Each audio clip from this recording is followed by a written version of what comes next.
الله ربي والإسلام ديني ومحمدا رسول الله.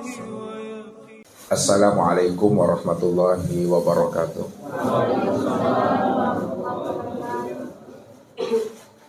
Alhamdulillah.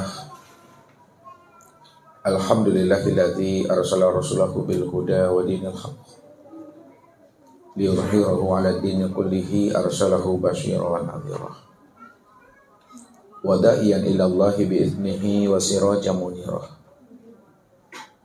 Asyhadu an la ilaha illallah wahdahu la syarikalah wa asyhadu anna Muhammadan abduhu wa rasuluhu la nabiyya ba'da. Wa qala Allahu ta'ala fil Qur'anil Karim, a'udzu billahi minasyaitonir rajim, bismillahirrahmanirrahim. Ya ayyuhalladzina amanu kutiba 'alaikumus syiyam kama kutiba 'alal ladzina min qablikum la'allakum tattaqun. Shadaqallahul azim. Bapak Ibu, saudara dan anak-anak kami jamaah tauhid yang dirahmati Allah. Ahlan wa sahlan wa marhaban ya Ramadan. Baginda Rasul Nabi Muhammad sallallahu alaihi wasallam di penghujung akhir dari bulan Sya'ban ini, beliau senantiasa memberikan ta'lim, pengajaran, bimbingan dan tuntunan kepada umat sebagai bentuk wujud dan kasih sayangnya beliau kepada umat ini, yang melebihi cinta dan kasih sayangnya kita ini kepada beliau. Maka pernah para sahabat melihat baginda Rasul Nabi Muhammad sallallahu alaihi wasallam dalam keadaan menangis. Ketika itulah para sahabat menghampiri beliau dan mereka pun bertanya, "Wahai Rasulullah, apa gerangan yang membuat dirimu menangis ya Rasulullah?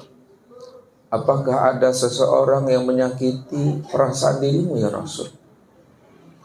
Apa jawab baginda Rasul kepada sahabat ketika itu?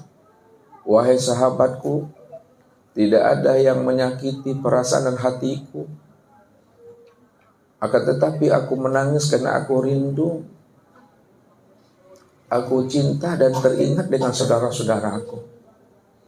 Lalu sahabat pun bertanya, "Ya Rasulullah, bukankah kami ini adalah saudara-saudaramu ya Rasul, yang senantiasa setia berjuang untuk menampingi dirimu ya Rasulullah dalam menegakkan agama Allah, bagaimana tegaknya kalimatullah di muka bumi ini?"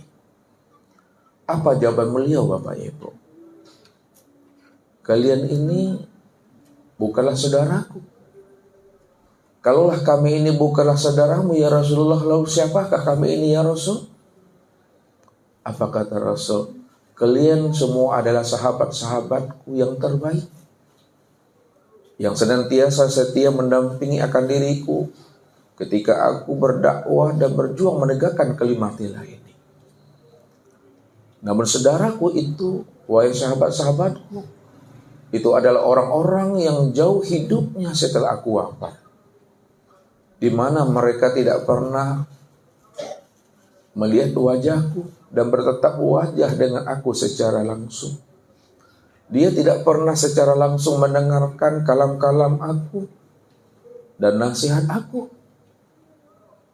Akan tetapi mereka itu tetap beriman kepada aku, beriman kepada Allah, dan mereka tetap melaksanakan apa yang aku ajarkan pada saat hari ini sampai habisnya dunia. Itulah yang membuat aku itu teringat lalu aku menangis." Begitulah bentuk cinta dan kasih sayangnya beliau Bapak Ibu kepada diri kita ini, melebihi cinta dan kasih sayangnya kita ini terhadap beliau.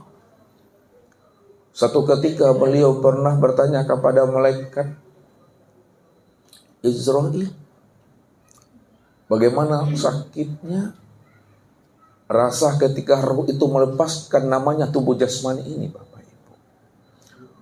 Wahai malaikat Israil, cobalah engkau berikan kepada aku bagaimana sakitnya rasa ketika roh itu lepas meninggalkan jasad ini. Maka ketika itulah dilakukan oleh malaikat Israil, dan pada saat itulah baginda Rasul Nabi Muhammad SAW merasakan ruh itu lepas daripada tubuh itu seperti kambing yang dikuliti hidup-hidup, Bapak Ibu, atau seperti 700 kali bacokan pedang. Begitulah rasa sakitnya mati yang beliau alami. Dan ketika itu pula lah beliau mengatakan kepada malaikat Israil, wahai Israil, alangkah sakitnya ruh itu melepaskan namanya tubuh ini. Apakah umatku akan merasakan seperti itu juga, wahai Israil, sama seperti aku? Wahai Rasulullah, apa yang aku lakukan terhadap dirimu ya Rasul? Ketika aku menarik ruh itu lepas daripada tubuhmu ya Rasulullah, aku telah melepaskan itu dengan penuh dengan cinta dan kasih sayang, penuh dengan kehati-hatian dan kemahalembutan. Walaupun engkau telah mencabut ruh itu daripada tubuhku dengan penuh cinta dan kasih sayang dan penuh dengan kehati-hatian, tapi aku merasakan pedihnya tubuh ini seperti kambing yang dikuliti hidup itu. Apatah lagi umatku ya Israil. Tentu ia lebih merasakan sangat dahsyat sakitnya daripada aku. Wahai Israil, kalaulah boleh, aku bermohon kepada Allah, tolonglah engkau sampaikan kepada Allah atas izin dan permintaan aku ini kepada Allah. Biarkanlah rasa sakit ruh itu lepas daripada tubuh dan jasad daripada umatku itu, biarlah aku menanggungnya, supaya mereka tidak berpaling daripada agama Allah yang benar ini. Begitulah Bapak Ibu, cinta dan kasih sayangnya beliau terhadap kita ini melebihi cinta dan kasih sayangnya kita terhadap beliau. Sampai-sampai sakitnya rasa maut itu yang dirasakan nanti daripada setiap daripada umatnya, biarkanlah beliau yang menanggungnya. Biarlah rasa sakit itu ditumpukan kepada beliau, supaya kita ini tetap istiqomah, berjalan lurus di atas jalan hidayah dan petunjuknya. Supaya kita tidak berpaling daripada kebenaran ini. Biarlah aku menanggungnya, kata Rasulullah. Maka disinilah baginda Rasul, Bapak Ibu, memberikan pandangan, semangat dan motivasi kepada umat ini dalam rangka menyambut dan menyongsongnya datangnya bulan suci Ramadan yang penuh dengan rahmat, barokah dan maghfirah ini. Apa kata beliau? Man fariha bidukhuli Ramadan haramallahu jasadahu ala niran. Barang siapa di antara umatku yang mana hati dan jiwanya bahagia, senang dan gembira menyambut datangnya bulan suci Ramadan, haramallahu jasadahu ala niran. Allah akan haramkan jasadnya itu disentuh oleh api neraka. Tentunya kebahagiaan dan kegembiraan seorang hamba untuk menyambut dan menyongsong datangnya bulan suci Ramadan yang penuh dengan rahmat dan barokah itu, Bapak Ibu, tentulah kebahagiaan dan kegembiraan yang dilandasi dengan keimanan dan ketakwaan kepada Allah, yang mana hati dan jiwanya itu telah penuh dengan roja, harap untuk mendapatkan belayan cinta dan kasih sayang serta rahmat dan ampunan Allah. Jikalau kita telah beribadah, bekerja dan berusaha 12 bulan dalam 1 tahun, mungkin ada 11 bulan itu kita banyak lalai dan lengah. Banyak kita ini melakukan perbuatan-perbuatan dosa dan kesalahan yang zahir maupun yang batin, yang sengaja maupun yang tidak disengaja. Namun karena Allah itu Rahman dan Rahim, Allah itu Maha Cinta dan Maha Kasih Sayang, melebihi cinta dan kasih sayangnya ayah bunda terhadap diri kita, maka Allah memberikan peluang yang terbaik buat hambanya. Rasulullah membukakan rahasia 1 bulan yang terbaik bagi umatnya, yaitu bulan suci Ramadan. 1 bulan suci Ramadan itulah momentum yang terbaik buat diri kita, untuk memperbaiki diri, memperbaiki amal. Bagaimana kita betul-betul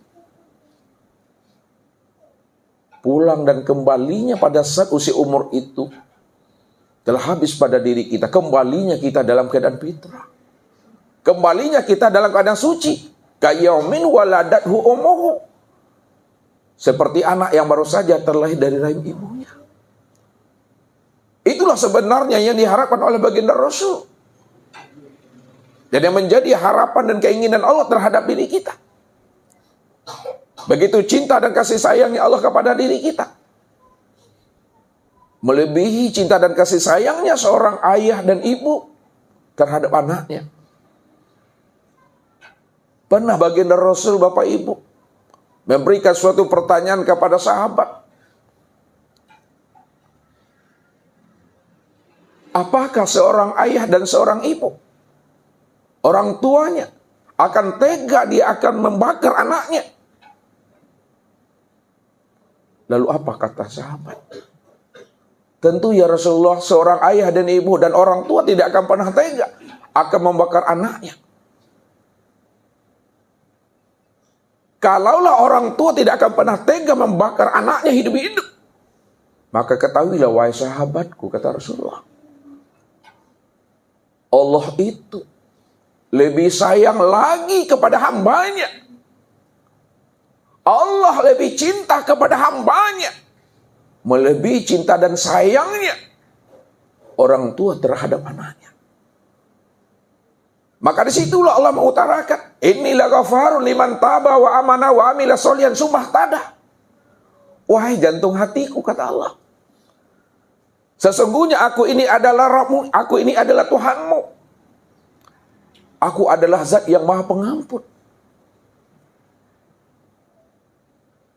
Siapa di antara hambaku yang pernah berbuat dosa dan kesalahan, yang zahir maupun yang batin, andai kata dosanya itu sepenuh langit dan bumi, dosanya sebanyak buih di lautan, wahai jantung hatiku, kata Allah, ingatlah bahwa rahmat dan ampunan diriku itu lebih besar dan lebih luas dibanding dosa dan kesalahan kamu yang pernah kamu lakukan sepanjang hidupmu, kata Allah. Ini artinya apa, Bapak Ibu? Kalaulah rahmat Allah, ampunan Allah itu lebih luas, lebih besar dibanding dosa dan kesalahan kita, itu artinya siapa di antara hambaku yang rujuk dan kembali kepada aku, lalu dia beriman kepada aku dan beramal soleh, maka aku terima taubatnya, aku ampuni dosa-dosanya, karena aku ini adalah maha pengampun. Inilah ghafarun, aku ini maha pengampun. Liman taba wa amana wa amila sholihan summa ihtada. Bagi hambaku yang datang dan rujuk kembali kepada aku, seandainya dia datang kembali kepada aku dengan jalan berjalan, maka aku sangat gembira untuk menyongsong akan kehadiran dirinya itu dengan cara aku berlari kepada dirinya. Begitu sangat bahagianya Allah, begitu sangat senang dan gembiranya Allah menyambut dan menyongsong kehadiran hamba untuk rujuk dan kembali kepada dirinya. Setelah dia rujuk kembali kepada aku, kata Allah, dia bertobat kembali kepada aku, wa amina, kemudian dia istiqomah, dia tetap yakin sampai habis usia umurnya bertuhan kepada aku. Dia tidak ragu dengan diriku, tidak ragu dia dengan jaminan dan kemampuan aku, dan tidak pula dia khawatir dengan janji aku, kata Allah. wa amila solihan sumah tada. Kemudian dia tetap selalu istiqomah, beramal soleh, berjalan lurus di atas jalan hidayah dan petunjukku. Apa yang aku perintahkan kepada diri mereka, mereka senantiasa bersifat sami'na wa ata'na. Sampai habis usia umurnya, kata Allah. Lalu dia selalu istiqomah di atas jalan hidayah dan petunjuk itu. Maka aku ampuni dosanya. Aku terima taubatnya. Dan aku naikkan makomnya di sisi aku, kata Allah. Aku jadikan dia menjadi kekasih. Begitu Allah Bapak Ibu. Begitu pula lah baginda Rasul. Membukakan tabir dan rahasia di bulan Ramadan ini. Kalaulah kita lihat saudara kita, sahabat-sahabat kita, Ramadan yang lalu, masih bersama-sama kita di majelis ini, masih sholat tarawih di sini, buka bersama di sini. Tapi hari ini dan malam ini, untuk menyongsong datangnya bulan suci Ramadan yang tidak beberapa hari lagi Bapak Ibu, mereka itu tidak lagi ikut bersama-sama kita.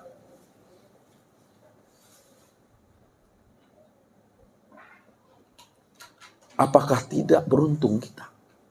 Apakah tidak bahagia dan gembiranya kita? Bahwa hari ini, malam ini dan detik ini, Allah masih berikan kita rahmat dan anugerah untuk bisa kita menunaikan dan melaksanakan ubudiyah di bulan Ramadan yang beberapa hari lagi.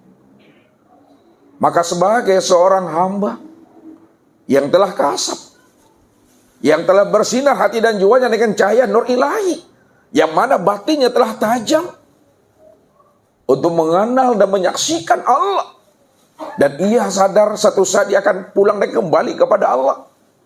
Inna lillahi wa inna ilaihi raji'un. Sesungguhnya asal kita ini adalah dari Allah dan kembali kepada Allah.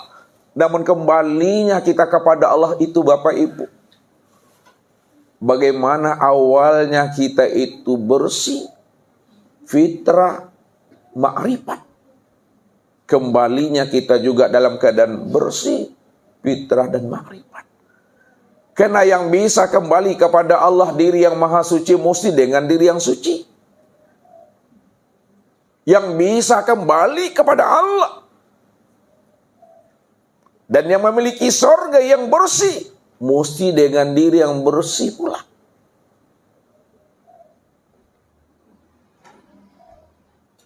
Maka inilah suatu momentum yang terbaik buat diri kita untuk menghadapi bulan suci Ramadan itu dengan hati yang gembira, hati yang bahagia, yang dilandasi dengan keimanan, ketakwaan kepada Allah.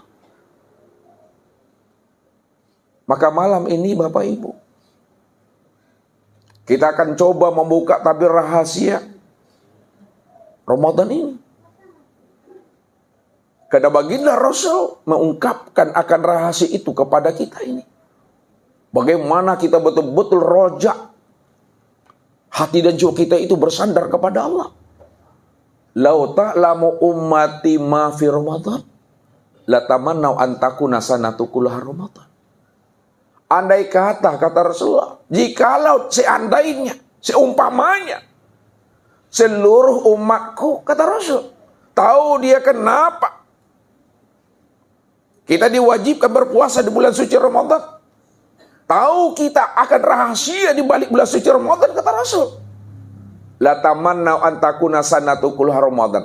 Pasti semua umatku itu berkeinginan satu tahun itu menjadi bulan Ramadan seluruhnya.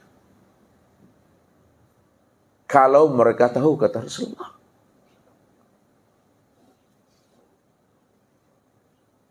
Tentu apa rahasianya Bapak Ibu? Sehingga kita bersemangat. Bagaimana satu tahun itu menjadi bulan Ramadan seluruhnya. Jadi untuk lebih jelasnya Bapak Ibu, kita akan bukakan rahasia apa yang disampaikan oleh baginda Rasul terhadap umat ini. Rasul katakan, ya, di dalam salah satu pidato beliau Ya, di akhir-akhir bulan Sya'ban ini. Kata beliau, qad ja'akum syahrul Ramadan, syahrul mubarak.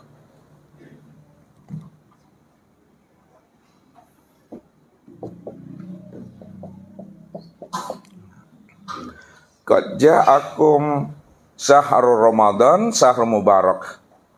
Telah datang kepada kamu, kata Rasulullah, syahrul Ramadan, yaitu bulan Ramadan. Syahrul mubarak, sebagai bulan yang diberkati.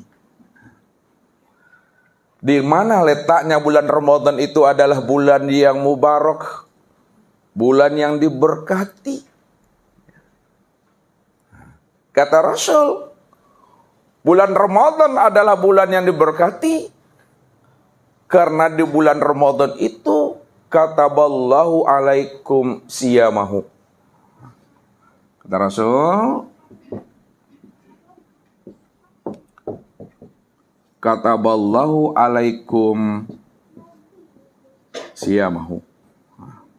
Yang pertama, bulan Ramadan adalah bulan yang diberkati karena di bulan Ramadan itulah Allah mewajibkan kita ini untuk menunaikan ibadah puasa di siang harinya. Di mana letaknya wajibnya ibadah puasa di bulan suci Ramadan itu? Ketika Allah telah menciptakan namanya akal dan nafsu, Bapak Ibu. Lalu Allah panggillah akal itu. Wahai akal, man ana wa man anta.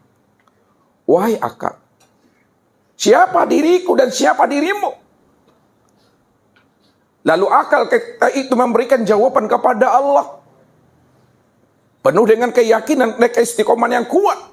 Anta rabbi wa ana abduka. Wahai Allah, Engkau adalah Rabbku, Engkau adalah Tuhanku, dan aku ini adalah hambamu, ya Allah. Ketika itu yang namanya akal, patuh Bapak Ibu. Dia mengenal yang memerintah, dia mengenal yang bertanya. Yang bertanya dan memerintahkan dirinya tidak lain adalah Rabb-nya. Maka ketika akal itu telah patuh untuk mengenal dan menyaksikan akan Tuhannya, maka Allah pun memberikan sanjungan dan kehormatan kepada akal. Wahai akal, engkaulah sebaik-baiknya makhluk yang aku jadikan. Kemudian Allah pun bertanya lagi Bapak Ibu kepada namanya nafsu. Wahai nafsu, man ana wa man anta. Siapa diriku wahai nafsu, dan siapa pula dirimu yang sebenarnya? Apa jawaban nafsu ketika Allah bertanya? Anta anta ana ana. Engkau ya engkau, aku ya aku. Ketika itu nafsu tidak pernah mengenal siapa Tuhannya dan siapa rahasia dirinya. Engkau ya engkau, aku ya aku. Ketika itulah Allah murka. Allah marah. Ketika Allah murka dan marah kepada nafsu, maka nafsu pun mendapatkan siksaan daripada Allah. Apa siksa yang diberi Allah kepada nafsu, Bapak Ibu? Nafsu ini dilemparkan, dipenjarakan di neraka jahanam, Bapak Ibu. Dibakar nafsu ini 100 tahun lamanya dalam hitungan Allah. Ketika nafsu ini telah dibakar 100 tahun lamanya, kemudian nafsu itu dikeluarkan kembali dan dihadapkan di hadapan Allah. Lalu Allah bertanya, wahai nafsu, man anta wa man ana. Siapa dirimu dan siapa aku, wahai nafsu? Lalu apa kata nafsu? Ana, anta, anta. Aku ya aku, engkau ya engkau. Rupanya nafsu juga belum sadar. Dia belum insaf, dia belum mengenal siapa yang bertanya kepada dirinya dan siapa dirinya sebenarnya. Ketika itu dia membantah dan membangkang, aku ya aku, engkau ya engkau. Maka kali yang kedua Bapak Ibu, nafsu ini juga mendapatkan murkanya Allah. nafsu dipenjara Allah lagi. Tapi nafsu dipenjara tidak lagi dibakar Bapak Ibu. Ditempatkan pada tempat yang sangat amat dingin Bapak Ibu. 100 tahun lamanya nafsu itu dipenjara. Tempat yang sangat amat dingin. 0 derajat lah bahasanya Bapak Ibu kalau dikutuk. Ya. Setelah 100 tahun nafsu ini ditempatkan pada suasana yang sangat amat dingin. Sampai waktu dan masanya nafsu itu pun dikeluarkan kembali dan dihadirkan di hadapan Allah. Lalu Allah pun bertanya kepada nafsu, wahai nafsu, man ana wa man ente. Bahasa Jakarta po Tuhan. Siapa aku, siapa dirimu? Nafsu menjawab, ente, anak-anak. Engkau, gue. Ketika itu nafsu juga belum paham dan belum mengerti siapa yang bertanya terhadap dirinya. Ketika itu nafsu pun mendapat hukuman yang ketiga kali Bapak Ibu. Tidak dibakar, tidak ditempatkan pada tempat yang dingin. Tapi dia tidak diberi makan, tidak diberi minum.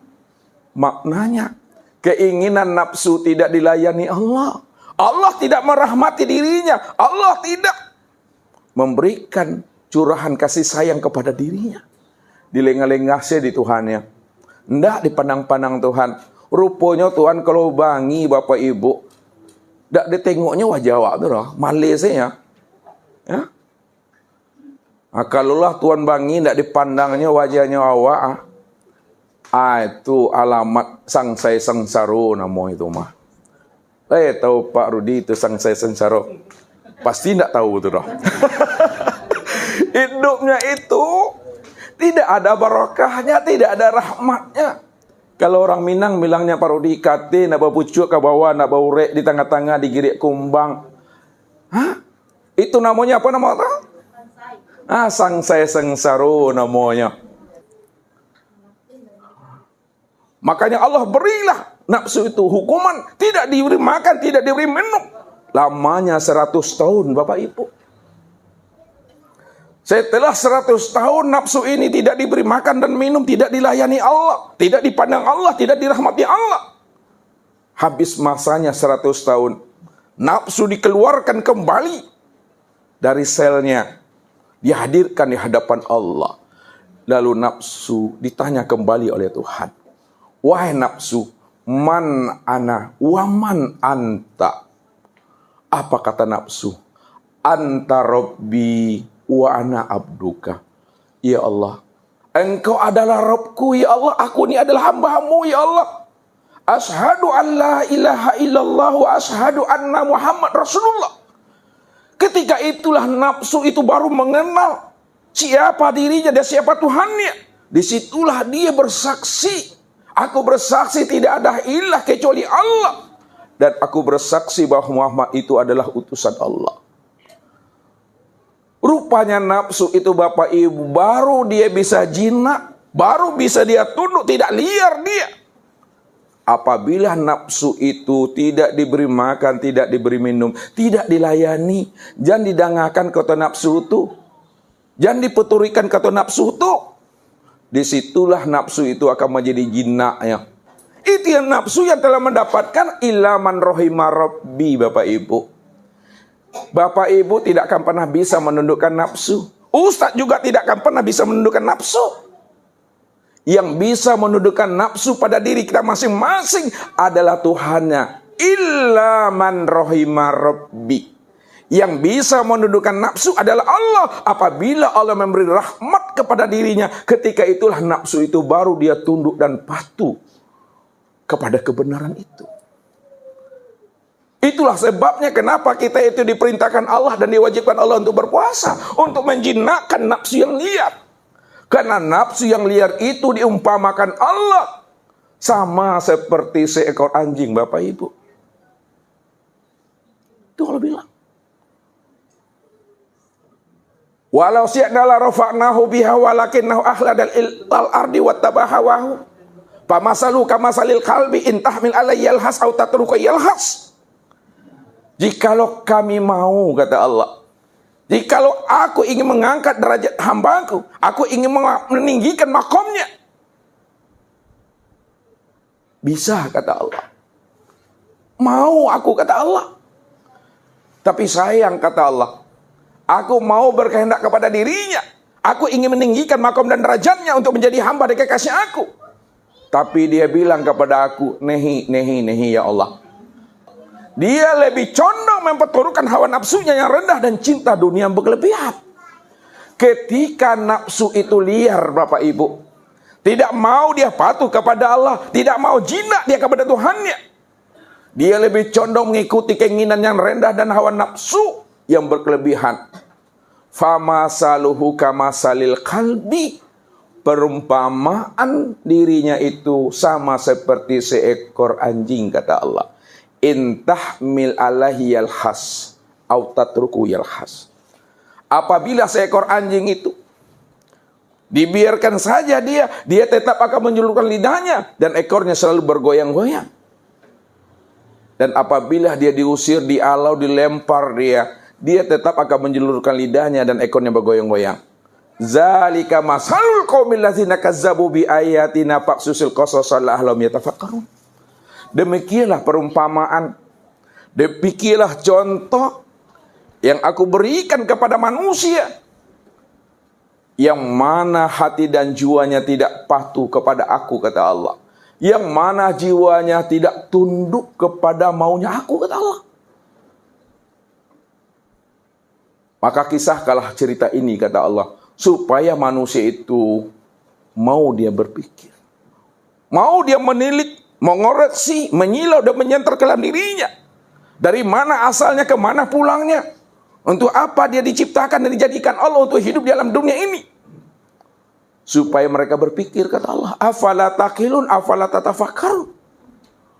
Disitulah letaknya Allah mengajari manusia itu dengan perumpamaan dan kias, Bapak Ibu. Dan Allah mengajari namanya hewan ternak dan binatang itu dengan cambuk. Gitu Allah ngajari. Maka disinilah Allah dan para nabi sebagai bentuk cinta dan kasih sayangnya Allah dan Rasul kepada kita. Hendaklah kita mesti mampu mempergunakan kecerdasan rohani dan akal pikir, memahami makna yang tersirat di balik makna yang tersurat. Di situ kita disuruh berpuasa. Itu yang pertama, Bapak Ibu. Yang kedua, bulan Ramadan adalah bulan yang berkati. Fihi tuftahu abwabul jinan wa tuqlaqu abwabul jahim, kata Rasulullah. Yang kedua,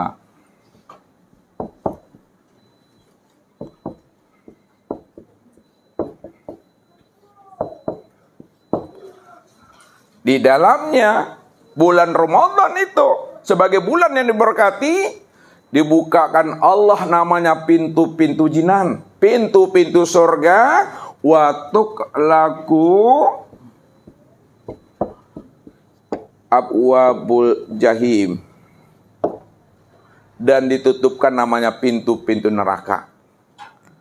Jadi di bulan Ramadan, Bapak Ibu, dibukakan pintu surga dan ditutup pintu-pintu neraka. Rupanya sekali setahun, rupanya Bapak Ibu. Yo, pintu surga itu buka sekali setahun, pintu neraka sekali setahun. Enggak, Bapak Ibu, ini kias nih.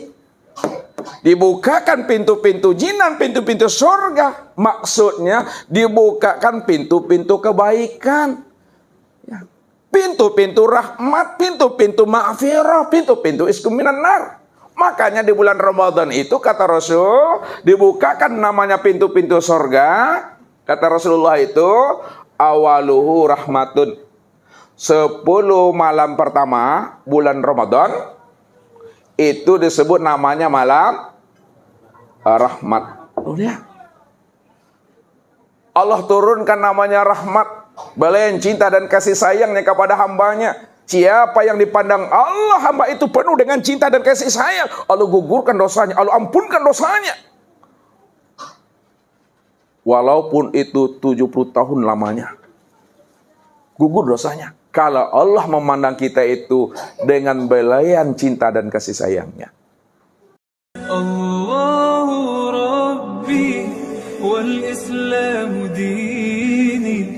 ومحمدا رسول الله